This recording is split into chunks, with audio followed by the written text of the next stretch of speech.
அல்ஹம்துலில்லா அஷ்ஹது அல்லா இலாஹா இல்லல்லாஹ் வஹதஹு லா ஷரீக்க லஹு. அல்லாஹ்வோட மாபெரும் கிருபையால நம்ம வணக்கத்துக்குரியவர் அல்லாஹ் மட்டும்தான் அப்படின்னு நம்ம நம்பிக்கை கொண்டிருக்கோம். இது அல்லாஹ் நம்ம மேல் புரிஞ்ச மாபெரும் கருணையா இருக்கு. இப்படிப்பட்ட அருள் கொடைக்கு நம்ம அல்லாஹ்க்கு நம்ம அதிகமா நம்ம நன்றி செலுத்திப்போம். இன்ஷா அல்லாஹ் இன்னைக்கு நம்ம பார்க்க போற தலைப்பு வக்காதளிக்க நஸ்ஸில் முர்சலீன் அப்படின்னா we thus reward the righteous. இவ்விதமாகவே நன்னெறியாளருக்கு நாம் வெகுமதி அளிப்போம் அப்படின்னு அல்லாஹ் இந்த மாதிரி உள்ள வசனத்தை ஒரு 10 இடத்துக்கு மேல சொல்லியிருக்காங்க. எப்படின்னா இவ்விதமா தான் நன்னெறியாளருக்கு நாங்க வெகுமதி அளிக்கிறோம் அப்படின்னு சொல்லிட்டு, எப்படி வெகுமதி அளிக்கிறேன்னு சொல்றாங்க, எதனால வெகுமதி அளிச்சாங்க, நான் வெகுமதி அளிக்கிறதுக்கு அவங்க இந்த காரியம் செஞ்சிருக்காங்க அப்படின்னு சொல்லிட்டு அல்லாஹ் நம்மளுக்கு சொல்லி தராங்க. இது அல்லாஹ் நம்மளுக்கு குரான்ல 10 இடத்துல மேல சொல்லி தர்றதுனால இது நம்மளுக்கு ஒரு படிப்பினையா இருக்கு. அல்லாஹ்வோட வெகுமதி இப்படிதான் அல்லாஹ் வெகுமதி அளிக்கிறாங்க அப்படின்னு அல்லாஹ் நம்மளுக்கு சொல்லி தராங்க.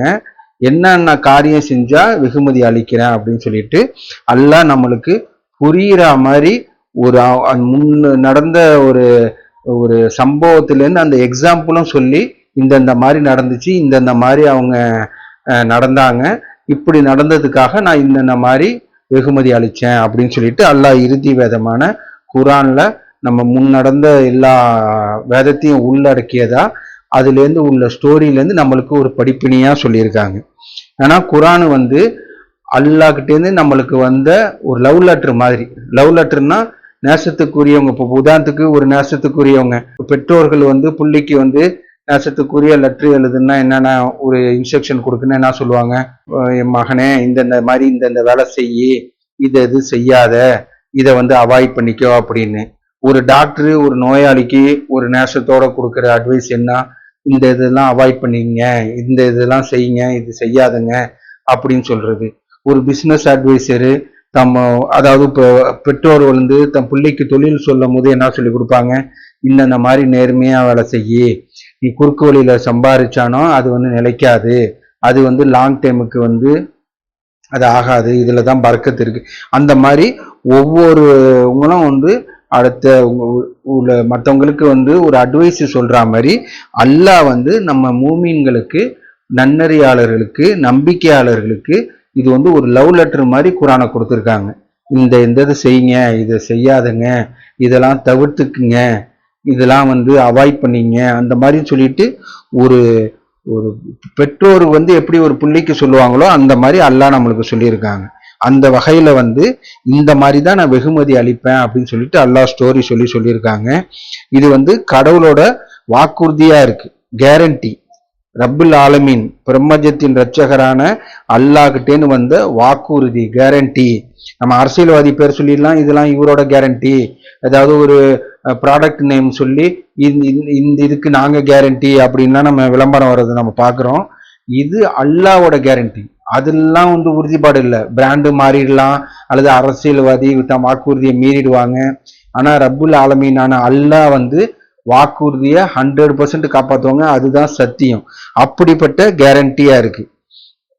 அதனால நன்னெறியாளருக்கு நான் இப்படிதான் வெகுமதி அளிக்கிறேன் அப்படின்னு சொல்லிட்டு சொல்லியிருக்காங்க. ஏன்னா நம்மளோட ஒவ்வொரு செயலும் பதியப்படுகிறது, பார்க்கப்படுகிறது, பதியப்படுகிறது, அதுக்கு தகுந்த மாதிரி வெகுமதி அளிக்கப்படுகிறது அப்படின்னு பார்க்கிறோம்.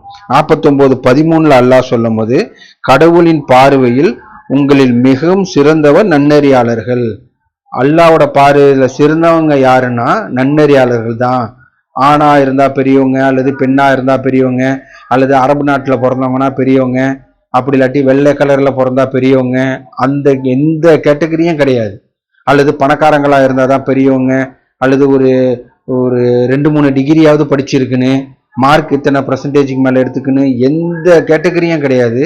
நீங்க நன்னறியாளர்களா இருந்தாங்கன்னா அல்லாஹ் கிட்ட நீங்க தான் சிறந்தவங்க அப்படின்னு சொல்லிட்டு அல்லாஹ் நம்மளுக்கு 49:13 ஈமான் தக்குவா தான் அல்லாஹ் நம்மளுக்கு நம்ம கிட்ட பார்க்குற ஒரே தகுதி. அதுக்காகத்தான் நம்ம இந்த உலகத்துக்கு வந்திருக்கோம். இப்படிப்பட்டவங்க, தக்குவா உடையவங்க, நன்னெறியாளர்கள், இப்படிதான் அல்லாஹ்வின் பார்வையில் மிகவும் சிறந்தவர்கள் அப்படின்னு அல்லாஹ் நம்மளுக்கு சொல்லியிருக்காங்க. இப்படிதான் நம்ம நன்னறியாளருக்கு நான் வெகுமதி அளிக்கிறோம் அப்படின்னு சொல்லிட்டு உண்மையான நம்பிக்கையாளர்களை ஊழியர்களை விவரிக்கும் போது அல்லாஹ் சொல்றாங்க. ஒரு ஸ்டோரியை சொல்லிட்டு இப்படிதான் நான் நன்மையாளருக்கு நான் வெகுமதி அளிக்கிறேன் அப்படின்னு சொல்லிட்டு உண்மையான நம்பிக்கையாளர்களை விவரிக்கும் போது அல்லாஹ் இந்த வார்த்தையை யூஸ் பண்றாங்க. இது குரான்ல நம்ம சர்ச் பண்ணி பார்க்கும்போது 10 வசனத்துக்கு மேல இருக்கு. அவங்க உண்மையான நம்பிக்கையாளர்கள் யாருன்னா அல்லாஹ்க்கு மட்டும் பரிபூர்ணமா சரணடைந்தவங்க.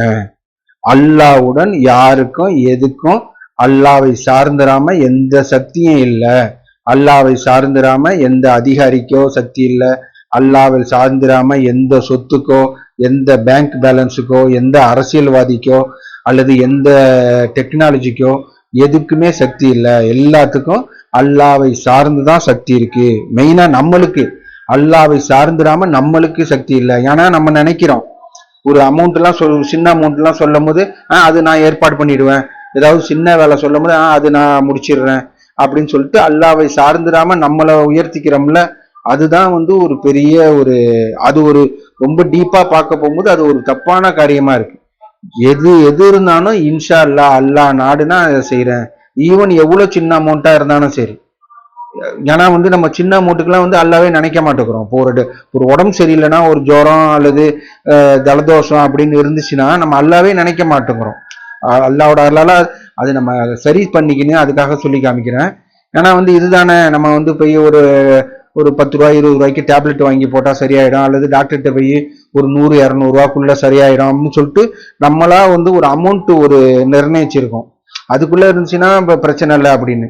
ஏதாவது ஒரு பெரிய சொல்லும் போது இல்ல உங்களுக்கு இவ்வளவு பெரிய பெரிய வியாதி வந்துருச்சு அல்லது உங்களுக்கு ஆப்ரேஷன் பண்ணணும், இதுக்கு லட்சக்கணக்கில் செலவாகும், அதுக்கு இந்த ஊர்ல இல்ல வெளியூர்ல போய் தான் பண்ணணும் அப்படி இப்படின்னு சொன்னாங்கன்னா உடனே நம்ம அல்லாஹ் கிட்ட ஓடிடுறோம்.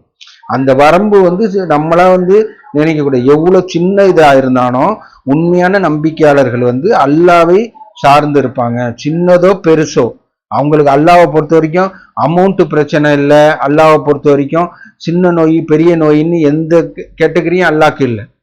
என்ன சார்ந்தாங்கன்னா உங்களுக்கு நான் வெகுமதி அளிக்கிறேன்.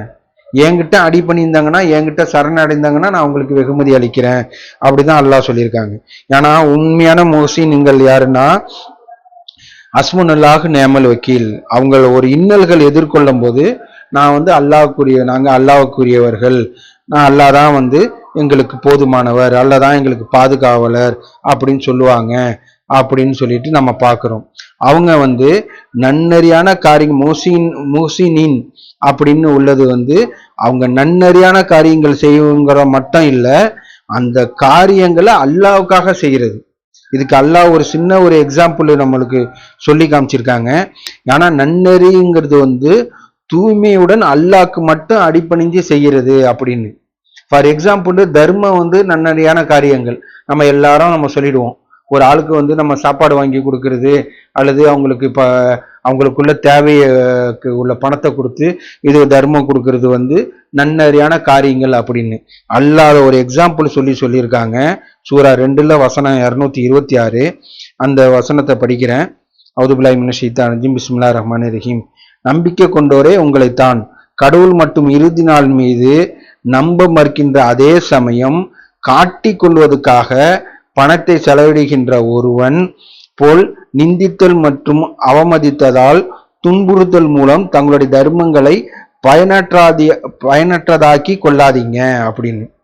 ஆனா அல்லாவை சார்ந்திராம அல்லாவுக்காக நம்ம அல்லாவை முன்னிறுத்தி செய்யாத செயல் பயனற்றதா ஆகுது. அப்படிப்பட்ட செயல் எதுக்குன்னா பெருமைக்காகவும் அல்லது ஒரு புகழப்படணும் அந்த மாதிரி நீங்க நம்பிக்கை கொள்ளாத நிலையில மற்ற நன்மை செஞ்சா கூட அது பயனற்றதா ஆக்குது. பயனற்றாவது என்னென்ன கேட்டகரின்னு நல்லா சொல்லியிருக்காங்க. அவங்க நிந்திக்கிறாங்க, அதுக்கப்புறம் பெருமைக்காக ஆசைப்படுறாங்க, அதுக்கப்புறம் துன்புறுத்துறாங்க. இப்படிப்பட்ட இது அப்படிப்பட்ட கடின முயற்சியிலிருந்து எந்த பலனையும் அவர்கள் அடைவதில்லை அப்படின்னு சொல்லிட்டு அல்லாஹ் சொல்லியிருக்காங்க.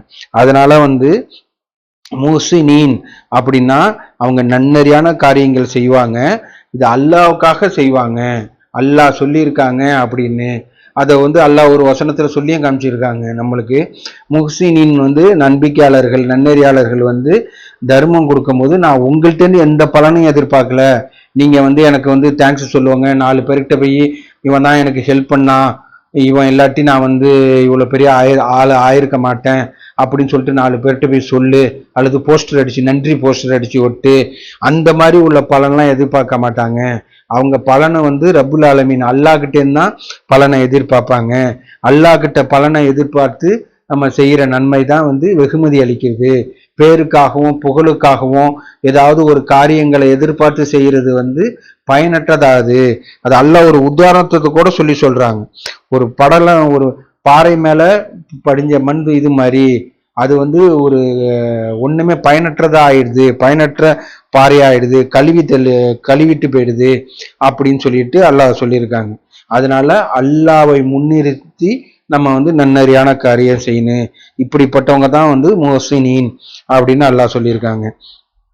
யாரும் பார்க்காத போதும் அங்க வந்து நன்னெறியாளரோட இருப்பாங்க. யாரும் தான் பார்க்கலையே அப்படின்லாம் இருக்க மாட்டாங்க. அவங்க வந்து எல்லாமோ நம்ம அல்லாஹ் நம்மளை வாட்ச் பண்ணிக்கிட்டு இருக்காங்கன்னு சொல்லிட்டு அவங்க தனிமையில இருக்கும் போதும் சரி, பப்ளிக்கா இருக்கும் போதும் சரி, அவங்க வந்து நன்னெறியாளர்களா இருப்பாங்க. அவங்கள துன்பங்களை வந்து பொறுமையாக எதிர்கொள்வாங்க. எல்லாத்துக்கும் மேல கடவுளை மட்டும் வழிபடுவாங்க. அவர்களுக்கு ஏதாவது சவால்கள், துன்பம் எதிர்கொள்ளும் போது அவங்க ஹஸ்மன் அல்லாஹு நேமல் வக்கீல், கடவுள் எங்களுக்கு போதுமானவர், அவர்தான் மிக சிறந்த பாதுகாவலர் அப்படின்னு டிக்ளேர் பண்ணுவாங்க. அந்த ஸ்டோரியை நம்ம இப்போ 2 வாரத்துக்கு முன்னாடி கூட ஜும்மால பார்த்தோம். உங்களுக்கு எதிராக வந்து அணி திரண்டு வந்துட்டாங்க, நீங்க வந்து எப்படியாவது தப்பிச்சு ஓடிடுங்க அப்படின்னு சொல்லிட்டு சொல்லும் போது அவங்களோட ஃபர்ஸ்ட் இதே வந்து அல்லாஹ் மேல பொறுப்பெடுத்துறாங்க. அல்லாஹ் எங்களுக்கு போதுமானவங்க, அவரே மிக சிறந்த பாதுகாவலர் அப்படின்னு சொல்லிட்டு அந்த ஆக்ஷனை செய்யறாங்க. இந்த அல்லாவை முன்னிறுத்தி நம்ம அந்த ஆக்ஷனை செய்யும் போது அதுல நம்மளுக்கு வெற்றி கிடைக்குது. அதே மாதிரி அல்லாவை முன்னிறுத்து நம்ம ஒரு ஆக்ஷனை செய்யும் போது அல்லாஹ் வந்து பலன் அளிக்கிறாங்க. அதை தான் வந்து அல்லாஹ் நன்னெறியாளர்களுக்கு நான் இவ்விதமாக வெகுமதி அளிக்கிறேன் அப்படின்னு சொல்றாங்க. அதனால நம்மளும் ஒரு பிசினஸ் செஞ்சாலும் சரி, வியாபாரம் செஞ்சாலும் சரி, ஒரு எக்ஸாமுக்கு போனாலும் சரி, அல்லது ஒரு குடும்பத்தை ஒரு மெயின்டைன் பண்றதுக்கு ஒரு டிசிஷன் எடுக்கிற மாதிரி இருந்தாலும் சரி, ஈவன் நம்ம ஒரு சமையல் பண்ற மாதிரி இருந்தாலும் சரி, எல்லாத்துக்கும் முன்னாடி அல்லாவை முன்னிறுத்தி ஹஸ்மன் அல்லாஹ் நேமல் வக்கீல், அல்லாஹ் கிட்ட நான் பொறுப்பேற்படுத்துறேன், அல்லாஹ் கிட்ட நான் பாதுகாவல் தேடுறேன், நான் வியாபாரத்துக்கு போறேன், நான் இந்த வேலை செய்ய ஆரம்பிக்கிறேன், இதுல வெற்றி கொடுங்க, பரக்கத்து கொடுங்க அப்படின்னு சொல்லிட்டு அல்லாவை முன்னிறுத்தி போகணும். அல்லாவை முன்னிறுத்தாம நம்ம செய்யற காரியம் எல்லாமோ பேருக்காக செய்யற தர்மம் மாதிரி பயனற்றதா ஆயிடுது. அப்படின்னு நான் வந்து எனக்கு திறமை இருக்கு, நான் போய் இவ்வளவு சம்பாரிச்சுட்டு வந்துடுவேன், நான் திறமை இருக்கு, நான் இந்த காரியத்தை போய் நான் வந்து சால்வ் பண்ணிட்டு வந்துடுறேன் அப்படின்னு சொல்லிட்டு, நான் எனக்கு இந்த திறமை இருக்கு, இந்த ஐட்டத்தை நானே வந்து செஞ்சிருவேன், அந்த மாதிரி வந்து எதுலயும் நம்ம முன்னிறுத்திக்க கூடாது, அல்லாஹ் கிட்ட பொறுப்பேற்படுத்துன்னு. இப்படிதான் முஹ்சினீன்களோட தன்மை. இப்படிப்பட்டவங்களுக்கு தான் அல்லாஹ் வந்து வெகுமதி அளிக்கிறேன் அப்படின்னு சொல்லியிருக்காங்க. அடுத்தது, இப்படிப்பட்ட ஹஸ்மன் அல்லாஹ் நேமல் வக்கீல் அப்படிப்பட்ட சொல்றவங்களுக்கு வந்து அல்லாஹ் வந்து பதில் சொல்றாங்க. அவங்க இந்த ஸ்டேட்மெண்ட் 173 அல்லாஹ் கிட்ட அங்க பொறுப்பேற்படுத்துகின்றோம், அல்லாஹ் தான் எங்களுக்கு சிறந்த பாதுகாவலர்னு சொல்றாங்க. அடுத்தது வந்து அல்லாஹ் வந்து அவங்களுக்கு பதில் அளிக்கிறாங்க. எப்படி இது உரையாடல் மாதிரி அல்லாஹ் நம்மளுக்கு குரான்ல நம்மளுக்கு சொல்லி காமிச்சிருக்காங்க.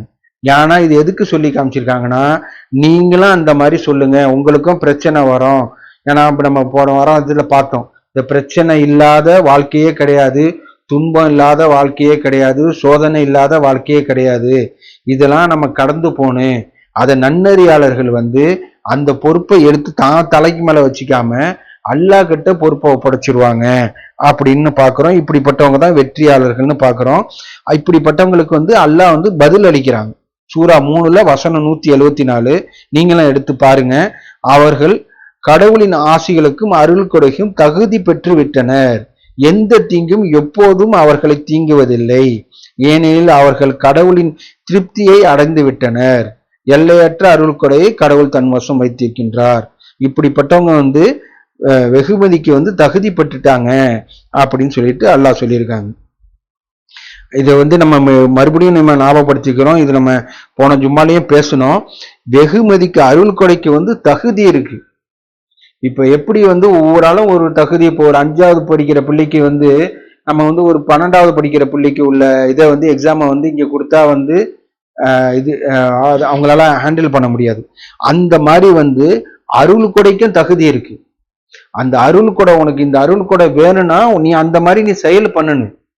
பெரிய ஆளாகணும், எனக்கு செல்வாக்கம் நிறைய வரணும், ஆரோக்கியம் நிறைய வரணும், பறக்கத்து நிறைய வரணும், பீஸ் அமைதி, குடும்பத்துல ஒற்றுமை அமைதி எல்லாம் நிறைய வேணும்னா அதுக்கு தகுந்த செயலை நீ செய்யணும். எல்லாத்துக்கும் வெகுமதி இருக்கு, செஞ்சாதான் செயல். இப்ப பணம் நிறைய வேணும்னா நம்ம என்ன பண்ணணும், அதுக்கு தகுந்த மாதிரி வியாபாரத்தை அனலைஸ் பண்ணி அல்லாஹ் கிட்ட பொறுப்பு ஒப்படைச்சு அந்த மாதிரி வருமானம் வர அளவுக்கு நம்ம ஒரு கேபிட்டல் போட்டு அதுக்கு ஒரு இந்த ஸ்ட்ராட்டஜி இருக்கு. அந்த மாதிரி நம்ம ஹேண்டில் பண்ணா, இப்போ எனக்கு உதாரணத்துக்கு இவ்வளவு பெரிய அமௌண்ட் எனக்கு அச்சீவ் பண்ணணும்னா நான் அந்த மாதிரி நான் ஒரு சூழ்நிலையை அமைச்சியாதான் அந்த மாதிரி வியாபாரம் பண்ணி அந்த அளவுக்கு கேபிட்டல் போட்டு அந்த அளவுக்கு நான் வந்து கஸ்டமரை ரீச் பண்ணாதான் அப்படி பண்ண முடியும். அதுக்கு ஒரு தகுதி இருக்கு. இவ்வளவு அமௌண்ட் வரும்னா இவ்வளவு தகுதி இருக்கு அப்படின்னு. இப்போ உதாரணத்துக்கு ஒரு இந்த வேலைக்கு போகணும் அப்படின்னா இந்த தகுதி இருக்கு. நீ இந்த தகுதி இருந்தா தான்ப்பா உன்னை இந்த வேலையை உன்னால பார்க்க முடியும். அப்பதான் வந்து இந்த வேலையில உன்னை சக்சஸ் பண்ண முடியும், இந்த வேலையில நீ அதை இது அடைய முடியும் அப்படின்னு சொல்லிட்டு ஒரு தகுதி இருக்கு. அந்த மாதிரி அல்லாஹ்வோட அருள் கொடைக்கும் தகுதி இருக்கு. அந்த தகுதியை வந்து நம்ம தான் வந்து செய்யணும் அப்படின்னு அந்த தகுதிக்கு அடைஞ்சு விட்டாங்க. அந்த தகுதி அடையிறது என்னது, ஒரு பெரிய காரியம்லாம் இல்லை. எந்த விஷயம் செஞ்சாலும் அல்லாஹ் கிட்ட பொறுப்பை படைக்கிறது, இதுதான் அதுக்கு உள்ள தகுதி. ஒரு சின்ன இது தானே, சரி நான் செஞ்சிடறேன், என்கிட்ட பாக்கெட்ல அந்த காசு இருக்கு நான் போய் வாங்கிட்டு வந்துடுறேன்னு இருக்காம இன்ஷா அல்லாஹ் நான் வாங்கிட்டு வந்துடுறேன் அப்படின்னு சொல்லிட்டு எல்லாமே நம்ம மனசுக்குள்ளே வரணும். ஒரு ஒரு ஆட்டோமேட்டிக்கா நம்ம வந்து ஒரு மனசுக்குள்ளே வரணும். நான் வந்து காசு கொடுத்து நான் பைக்கு வாங்கி வச்சிருக்கேன், நான் காசு கொடுத்து பெட்ரோல் போட்டு வச்சிருக்கேன், நான் காசு கொடுத்து எல்லாத்தையும் ரெடி பண்ணி வச்சிருக்கேன், நான் வந்து ஆஃபீஸுக்கு நான் வந்து இதா போயிடுவேன் அப்படின்னு இல்லாம அல்லாஹ் கிட்ட பொறுப்பப்படுத்திக்கணும். அல்லாஹ் இதை வந்து நீங்க வசப்படுத்தி எனக்கு கொடுத்தது, இதன் மீது நாங்க எந்த சக்தியும் பெற்றவராக இல்லை அப்படின்னு சொல்லிட்டு அல்லாஹ் வந்து ஒவ்வொரு பிரயாணத்தின் போதும் அந்த துவாவை வந்து நம்ம சொல்லி கொடுத்துருக்காங்க. இது நம்ம தான் காசு கொடுத்து வாங்கணும், இது நம்ம வாகனம் தான், நம்ம தான் இதுக்கு பெட்ரோல் போட்டோம், நம்ம தான் இதுக்கு சர்வீஸ் பண்ணி நல்ல கண்டிஷன்ல வச்சிருக்கோம் அப்படின்னு சொல்லிவிட்டு அது நம்ம இஷ்டத்துக்கு நம்ம போயிடக்கூடாது. அல்லாஹ் கிட்ட பொறுப்பப்படுத்திட்டு போகணும், இது வந்து வெற்றிக்கு அப்படின்னு சொல்லிட்டு சொல்லியிருக்காங்க. அதே மாதிரி நம்ம வியாபாரம் தான், நம்ம பிசினஸ் தான், அல்லது நான் அந்த அளவுக்கு படிச்சிருக்கேன், எனக்கு அந்த அறிவு நாலேஜ் இருக்கு, நான் அந்த வேலையை போய் பண்ணிடுவோன்னு சொல்லிட்டு நம்ம அறிவு மேல நம்ம ஈகோ மேல நம்ம வந்து இணை வைக்காம அல்லாஹ் கிட்ட பொறுப்பை படிச்சுட்டு அந்த வேலையை செய்யும் போது அதுல அல்லாஹ் பரக்கத்து செய்யறாங்க அப்படின்னு சொல்லிட்டு அல்லாஹ் சொல்றாங்க. இன்ஷா அல்லாஹ் தொடர்ந்து பார்ப்போம். ஆதியில செஞ்ச பாவத்துக்கு பாவமன்னிப்பு தேய்ப்போம். அல்ஹம்துலில்லாஹ், அஷ்ஹது அல்லா இலாஹ இல்லல்லாஹ் வஹதஹு லா ஷரீக லஹு. அல்லாஹ் வந்து சில பேரோட ஸ்டோரி எல்லாம் சொல்லி இப்படித்தான் வந்து நன்னீராளுக்கு வெகுமதி அளிக்கிறேன் அப்படின்னு சொல்லிட்டு அல்லாஹ் வந்து 6:88 வந்து இவ்விதமாகவே நன்னெறியாளர்களுக்கு நாம் வெகுமதி வழங்குகிறோம் அப்படின்னு சொல்லிட்டு இப்ராஹிம், இஷாக்கு, யாக்குபு அவங்கள பத்தி அவங்க சொல்லியிருக்காங்க. ஆனா வந்து அவங்கலாம் வந்து அல்லாவை மட்டும் வணங்கினாங்க அப்படின்னு சொல்லிட்டு நம்ம பார்க்கிறோம். அல்லாவுடன் யாரையும் சேர்த்து அவங்க வணங்கல. முகமது நபியும் சரி, முகமது நபியை தான் நம்ம பின்பற்றுறோம்னு சொல்லிக்கிட்டு இருக்கோம். முகமது நபி அல்லாவுடன் சேர்த்து வேற யாரையாவது சேர்த்து அழைச்சாங்களா? முகமது நபிக்கு முன்னாடி உள்ள நபிமார்களை வந்து முகமது நபி அல்லாவுடன் சேர்த்து அழைச்சாங்களா? இல்ல அவங்கெல்லாம் எனக்கு சிபாரிசு பண்ணுவாங்கன்னு நம்பினாங்களா? அப்படிலாம் வந்து எதுவுமே இல்லை. முகமது நபி ஃபாலோ பண்ணது அல்லாஹ் அவங்களுக்கு கொடுத்த வேதத்தை மட்டும். நம்மளாம் வந்து ஃபாலோ பண்ணக்கூடியது அல்லாஹ் முகமது நபி மூலியமா நம்மளுக்கு அனுப்பிச்ச அந்த வேதமான குரானை மட்டும் அப்படின்னு பாக்குறோம். அந்த அல்லாவுடன் வேற எந்த பார்ட்னரோ எந்த இணையோ எந்த தாயத்தோ எதுக்குமே வந்து சக்தி இல்லை, எந்த பரிந்துரையாளர்களும் இல்லை அப்படின்னு நம்ம நம்பிக்கை கொண்டிருக்கோம். அடுத்தது யூசுஃபை பத்தி சொல்லும் போது யூசுப் நபி ஸ்டோரியை வந்து ஒவ்வொரு இன்ச்சா பார்க்கும் போது அவ்வளவு படிப்பின இருக்கு. அல்லாஹ் வந்து தேடுபவர்களுக்கு வந்து யூசுஃபோட வரலாற்றுல வந்து படிப்பினை இருக்குன்னு சொல்லிட்டு அல்லாஹ் அந்த குர்ஆன் வசனத்திலேயே சொல்லியிருக்காங்க. அவங்கள பத்தி பார்க்கும்போது நன்னறியாளோட இருக்கும் போது ஞானம் மற்றும் அறிவை வந்து அல்லாஹ் கொடையடிக்கிறாங்க அப்படின்னு நம்ம பார்க்கிறோம். அதாவது பாவம் வந்து மனதை வந்து இருட்டாக்குது, நன்னெறியை வந்து மனதை வந்து திறக்குது. நம்ம நன்னெறியான காரியங்கள் செய்யும் போது யூசுப் நபி ஸ்டோரியில பார்க்கும்போது இதுல நிறைய எடுத்து எடுத்து பார்க்கலாம். அவங்கள அடிமைத்தனம் படுத்தினாங்க, அவங்கள சிறையில போட்டாங்க, பொய்யான குற்றச்சாட்டு அவங்களுக்கு கொடுத்தாங்க. இது எல்லாத்தையும் கடந்து அவங்க நன்னெறியாளர்களா இருக்கும்போது ஒவ்வொரு ஸ்டெப்லயும் யூசுப் நபியோட ஸ்டோரியை அப்படி எடுத்து பார்க்கும்போது அவ்வளோ விஷயம் படிப்புன்னு அல்லாஹ் சொல்லியிருக்காங்க. இந்த விஷயத்த இந்த பாவத்திலேருந்து தடுக்கிறதுன்னு உள்ள விஷயத்த நம்ம பார்க்கும்போது நம்ம அந்த வீட்டில் உள்ளவங்க ஒரு யூசுப் நபியை ஒரு தப்பான நோக்கத்துல அணுகும் போது அவங்க அவங்க மனம் திறக்குது, ஒரு அல்லாவோட அருள் கொடையே காண்றாங்க. இது தப்பு, இது அல்லாஹ் நம்மளுக்கு அலோ பண்ண கூடாதுன்னு சொல்லி இருக்கிறது, இந்த விஷயத்த நான் செய்ய மாட்டேன் அப்படின்னு சொல்லிட்டு அவங்க அதுல இருந்து விலகிட்டாங்க. ஏன்னா இந்த மாதிரி நன்னறின்னு உள்ளது நம்ம ஃபியூச்சர்ல நம்ம ப்ரொடெக்ட் பண்ணுது. நான் இப்போ சொல்ல முடியாது, நான் அந்த அந்த அந்த அந்த மாதிரி சூழ்நிலை போயிடுச்சுன்னா நான்லாம் தைரியமா இருப்பேன், நான் இந்த மாதிரி இருந்துச்சுன்னா நான் தைரியமா இருப்பேன்னு சொல்லிட்டு யாருமே அவங்களுக்கே உத்தரவாதம் கிடையாது. நம்மளை பத்தி நம்மளுக்கே தெரியாது. நான் இன்னைக்கு சொல்றேன், நான் கோவப்பட மாட்டேன், நான் ஒரு சாயந்தரம் ஒரு பேச்சுவார்த்தை நம்ம பேச போறோம்ல, அந்த டிஸ்கஷன்ல நான் கோவப்பட மாட்டேன்னு சொல்லிட்டு என்னான்னு சொன்னானோ அந்த வேலை சுச்சுவேஷன்ல யாராலையும் கண்ட்ரோல் பண்ண முடியாது. அந்த சுச்சுவேஷன்ல போடும்போது அவங்களே அறியாமலே கோவப்பட்டுருவாங்க, அல்லது கெட்ட வார்த்தை பேசிடுவாங்க, இந்த மாதிரி பண்ணிடுவாங்க. ஆனா நன்னெறியை நம்ம பார்த்துக்கிட்டா மற்றது எல்லாம் தானா வரும். அப்போதைக்கு அல்லாவோட நினைவூட்டல் அவங்களுக்கு வரும். கோபம் வந்தா கூட இப்ப இந்த விஷயத்திலயும் அல்லாஹ் அப்படிதான் சொல்றாங்க. இந்த ஒரு பாவம் செய்யறதுக்கு கூப்பிடுறாங்க, அவங்களும் கிட்டத்தட்ட தடுமாறிட்டாங்கன்னு சொல்லிட்டு சொல்லும் போது அப்போதைக்கு அல்லாஹ் காப்பாத்திட்டாங்க அப்படின்னு. அதே மாதிரி நம்மளுக்கு கோவமுற்ற செயல் நடந்தானோ அல்லது இந்த மாதிரி ஒரு தப்பான செய்யற ஒரு சூழ்நிலை அமைஞ்சானோ நன்னறியாளர்களை அல்லாஹ் காப்பாத்துறாங்க. அவங்களுக்கு ஒரு நினைவூட்டலை கொடுத்து அவங்கள மனசை திறக்கிறாங்க அப்படின்னு நம்ம இந்த ரெண்டு படிப்பினை காமிக்கிறோம். ஏன்னா இவ்விதமாகவே நன்னெறியாளருக்கு நான் வெகுமதி அளிக்கிறோம். இது ஒரு பெரிய வெகுமதி. அந்த தப்பு மட்டும் அவங்க செஞ்சிருந்தாங்கன்னா அதோட கான்சிக்வன்சஸ் எல்லாம் பல வசனத்துல குரான்ல சொல்லியிருக்காங்க. அந்த மாதிரி தப்பு பண்ணவங்களுக்கு என்னென்ன மாதிரி தண்டனைன்னு. அதே மாதிரி நம்ம கூடாதுன்னு உள்ள விஷயத்த இப்ப நம்ம லைஃப்ல எடுத்துருக்கும் போது கூடாதுன்னு உள்ள விஷயத்துல நம்ம செய்யும் போது அதுக்கப்புறம் உள்ள கான்சிக்வன்சஸ் ஒரு மைனஸ் வந்துருச்சுன்னா அதோட சைக்கிள் இது மாதிரி ஒரு செயின் ரியாக்ஷன் மாதிரி, அது பட்டர்ஃப்ளை ரியாக்ஷன் மாதிரி. ஒரு தப்பு பண்ணிட்டா அடுத்தது அது தப்பாகும், அடுத்தது தப்பாகும், அடுத்தது தப்பாகும், அந்த மாதிரி. அதனால நம்ம நன்னெறிய பக்கம் பண்ணிட்டா அல்லாஹ் நம்மள மனசை கண்ட்ரோல் பண்ணி பாதுகாக்கிறாங்க அப்படின்னு பாக்குறோம். அதே மாதிரி மூசா நபியோட ஸ்டோரியிலயும் சரி அல்லாஹ் சொல்லியிருக்காங்க. இதெல்லாம் பெருசா எடுத்து வச்சிருந்தோம், இப்போ டைம் இல்லாதனால நம்ம சொல்றோம். நம்ம இன்ஷால்லா நம்ம ஆப்ல எடுத்து கூட இவ்விதமாகவே நன்னறியாளர்களுக்கு வெகுமதி அளிக்கிறோம் அப்படின்னு உள்ள வசனத்தை நம்ம தேடும் போது இந்த 10 வசனத்துக்கு மேல வருது. 28:14 மூசா ஸ்டோரியை சொல்லி அவங்களுக்கு இந்த மாதிரி செஞ்சாங்க, அவங்க ஃப்ரௌனை எதிர்கொள்ளும் போது உறுதியோடு இருந்தாங்க. அந்த ஸ்டோரியை நம்ம நிறைய வாட்டி பார்த்துருக்கோம். ஃப்ரௌனை எதிர்கொள்ளும் போது அந்த கடல் இதுல கூட அல்லாஹ் கிட்ட பொறுப்பு ஒப்படைச்சாங்க, அல்லாஹ் காப்பாத்தினாங்க அப்படின்னு. அதே மாதிரி நூஹு நபியை நன்னெறிய பராமரிச்சாங்க. இவ்விதமாகவே நன்னெறியாளருக்கு நாம் வெகுமதி அளிக்கிறோம் அப்படின்னு சொல்லும் போது அடுத்தது இப்ராஹிம் நபியை நாம் சோதிச்சோம் அப்படின்னு சொல்லிட்டு அவங்க சோதனையிலையும் அவங்க உறுதியோடு இருந்தாங்க அப்படின்னு நம்ம பார்க்கிறோம். அதுக்கப்புறம் இது எல்லாத்துக்கும் மேல ஒன்னொன்னு, சோதனை தான் அல்லாஹ்வோட கருணைக்கு ஒரு வாசலா இருக்கு. சோதனையை கடக்காம நம்ம வெகுமதியை அடைய முடியாது. அதனால நம்ம சோதனை டெஸ்ட் வரும்போது, இன்னல்கள் வரும்போது நம்ம பயந்து கூடாது. அது நெகட்டிவ் சைடு. பயப்படாம அல்லாஹ் கிட்ட பொறுப்பெடுத்து நம்ம இது பண்ணணும். ஆனா சோதனையை கடக்காம நம்ம வெகுமதியை அடைய முடியாது. இதை நம்ம மறுபடியும் நம்ம நினைவூட்டிக்கிறோம். குர்ஆனோட கான்செப்ட் இதுதான். நீங்க சோதிக்கப்படாமல் நீங்க சொர்க்கம் சொல்ல முடியாது அப்படின்னு சொல்லிட்டு நம்பிக்கையாளர்களை பத்தி அல்லாஹ் சொல்லியிருக்காங்க. சரி, நீங்க நம்பிக்கை கொண்டுட்டுங்க, சரி, ஆனா சோதிக்காமல் நீங்க சொர்க்கத்துக்கு போயிடுவோம் அப்படின்னு நீங்க நினைச்சிடாதுங்க அப்படின்னு அல்லாஹ் சொல்லியிருக்காங்க. அதனால சோதனைன்னு வர்றது எதுக்குன்னா நம்மளுக்கு ஒரு ஆப்பர்ச்சுனிட்டி. அதுக்கு நம்மளுக்கு அல்லாஹ் வெகுமதி வச்சிருக்காங்க, வெகுமதி ரெடியா இருக்கு. இந்த சோதனையில நம்ம கடக்கும் போது வெகுமதியை அல்லாஹ் நம்மளுக்கு கொடுத்துட்றாங்க அப்படின்னு நம்ம பார்க்கிறோம். அதனால சோதனை வந்து அல்லாஹ்வின் கருணைக்கு உள்ள வாசலா இருக்கு அப்படின்னு நம்ம பார்க்கிறோம்.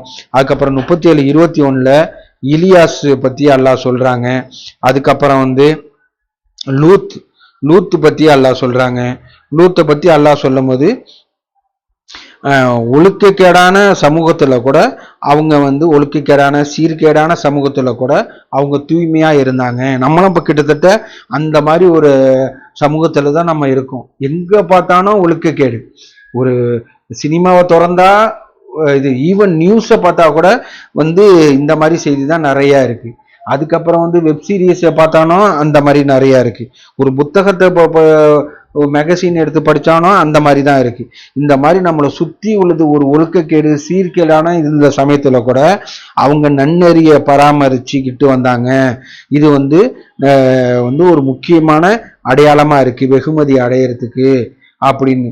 இந்த மாதிரி சமூகத்துல கூட இதை வந்து நம்மளுக்கு ஒரு சோதனை வந்து ஒரு வெகுமதிக்கு உள்ள ஒரு வாசல் இந்த இதுல போட்டிருக்காங்க. அல்லாஹ் நம்மளுக்கு டெஸ்ட் பண்ணியிருக்காங்களேன்னு சொல்லிட்டு அல்லாஹ் எங்களை சோதிக்கிறாங்களே எனக்கு இதே ஒரு சோதனையா இருக்கேன்னு சொல்லிட்டு நம்ம பயப்பட வேணாம். நம்மளுக்கு சோதனை எதுக்கு வருதுன்னா வெகுமதிக்கு. அப்படின்னு இந்த வேலையை செய்ய நான் இத்தனை கோடி தரேன்னு சொல்லிட்டு சொல்லும் போது அந்த ஒரு சின்ன வேலையை செஞ்சாதான் அத்தனை பெரிய வெகுமதி. கோடிக்கணக்கான நம்ம சொல்றோம். அதை விட தாண்டி ஒரு கற்பனையிலே எட்டாத அளவுக்கு அல்லாஹ் வந்து வெகுமதி அளிக்கிறாங்க. இம்மையிலையும் சரி மறுமையிலையும் சரி அப்படின்னு பாக்குறோம். இதுதான் 27:44 அல்லாஹ் சொல்லியிருக்காங்க. நன்னெறி வந்து நம்ம சொர்க்கத்துக்கு செல்லக்கூடிய ஒரு பாதையா இருக்கு அப்படின்னு சொல்லிட்டு அதை நம்ம பாக்குறோம். அதுக்கப்புறம் 77:44 அல்லாஹ் சொல்லும் போது நற்குணமுடையவர்களுக்கு இவ்விதமாக வெகுமதி அளிக்கிறோம்னு சொல்லிட்டு உங்களுடைய காரியங்களுக்கு பிரதிபலனாக மகிழ்ச்சியுடன் உண்ணுங்கள் மற்றும் பருகுங்கள் அப்படின்னு சொல்லிட்டு நற்குணமுடையவர்களுக்கு இவ்விதமாக வெகுமதி அளிக்கிறோம் அப்படின்னு சொல்லிட்டு சொல்லியிருக்காங்க. அதனால வந்து நன்னெறின்னு என்பது வந்து ஒரு தேர்வு. அதுல கடவுள் வந்து வெகுமதி அளிக்கிறாங்க. இன்ஷால்லா நம்ம அடுத்த இதுல வந்து ஜும்மால வந்து நம்ம இந்த தலைப்பை தான் நம்ம பார்க்க போறோம். நன்னெறிங்கிறது வந்து நம்மளுக்கு ஒரு சாய்ஸ். நம்ம வந்து சோதனைக்காக வரோம். அந்த சோதனையில நம்ம எதை நம்ம செலக்ட் பண்றோம். அல்லாஹ் ஒரு வசனத்துல சொல்லும் போது அவங்களுக்கு 2 பாதையை காமிச்சோம். நன்றியுடைய பாதை நன்றியுடைய பாதை நன்றி கெட்ட பாதை அப்படின்னு சொல்லிட்டு அல்லாஹ் பல வசனத்துல அதை சொல்லியிருக்காங்க. அதை நம்ம வந்து கரெக்டானதை தேர்வு செய்யணும். அந்த மாதிரி வந்து ரைட்டியஸ் இஸ் எ சாய்ஸ் அப்படின்னு சொல்லியிருக்காங்க. அந்த சாய்ஸ்ல நம்ம வந்து கரெக்டானதை எடுத்துட்டா அல்லாவோட ரிவார்டு வந்து கேரண்டி. இது வந்து கண்டிப்பா ரிவார்டு கிடைக்கும். இது மிஸ் ஆகி போறது கிடையாது. ஏதோ 10 பேர்ல வந்து 9 பேருக்கு கிடைக்கும், ஒரு ஆளுக்காவது மிஸ் ஆயிடும்னு எந்த இதுவும் கிடைக்காது. 10 பேரை நன்னெறியான் செஞ்சாங்களா அந்த 10 பேருக்கும் கிடைக்கும். அதே மாதிரி எத்தனை கோடிக்கணக்கான மக்கள் செஞ்சானோ அத்தனை கோடிக்கணக்கான மக்களுக்கும் அல்லாஹ் வந்து அருள் கூட பண்ணுவாங்க. அந்த வசனத்துல அல்லாஹ் சொல்லியிருக்கிற மாதிரி எல்லையற்ற அருள் கொடைய கடவுள் தன் வசம் வைத்திருக்கிறார் அப்படின்னு. அதனால வந்து நன்னெறின்னு உள்ளது வந்து ஒரு சாய்ஸ். அந்த நன்னெறியை நம்ம வந்து தேர்ந்தெடுத்து ஒவ்வொரு விஷயத்திலையும் எல்லாத்துக்கும் அதை வந்து கடந்து போறதுக்கு உள்ள இது இருக்கு. ஒரு சோதனை இல்லாம யாருமே வந்து பண்ண முடியாது. எல்லாருக்கும் ஒரு சோதனை இருக்கு. அந்த சோதனையில அல்லாஹ் கிட்ட பொறுப்பை படிச்சுட்டு நன்னெறியான காரியங்கள் நன்னெறியாளர்கள் என்ன இது எப்படி முடிவெடுத்தாங்க என்னென்ன செஞ்சாங்கன்னு சொல்லிட்டு இந்த 10 இடத்துல சொல்லியிருக்காங்கல்ல அந்த மாதிரி உள்ளது. ஒரு கடினமான இப்ராஹிம் நபிலாம் பார்க்கும்போது ஒரு கடினமான சோதனையில கூட அவங்க அல்லாஹ் கிட்ட பொறுப்பப்படுத்தினாங்க. அல்லாஹ் வந்து அவங்கள காப்பாத்தினாங்க அப்படின்னு உள்ளதை பார்க்கிறோம். அதே மாதிரி லூத் நபியை சொல்லும் போது சீர்கெட்டு போன சமூகத்துல எல்லாம் அருவருக்கத்தக்க செயலும் வந்து செஞ்சுக்கிட்டு இருந்தாங்க. அந்த மாதிரி சமூகத்துலதான் நம்ம இப்போ இருக்கோம். இப்ப இது வந்து எல்லாமே அந்த அப்படிப்பட்ட சீர்கேடுலாம் வந்து கவர்மெண்ட்டே அலோவ் பண்ணிக்கிட்டு அந்த அளவுக்கு உள்ளது இருக்கு. எல்லாம் சூதாட்டம் ஊழல் அந்த மாதிரி எல்லாமும் சூழ்ந்து இருக்கு.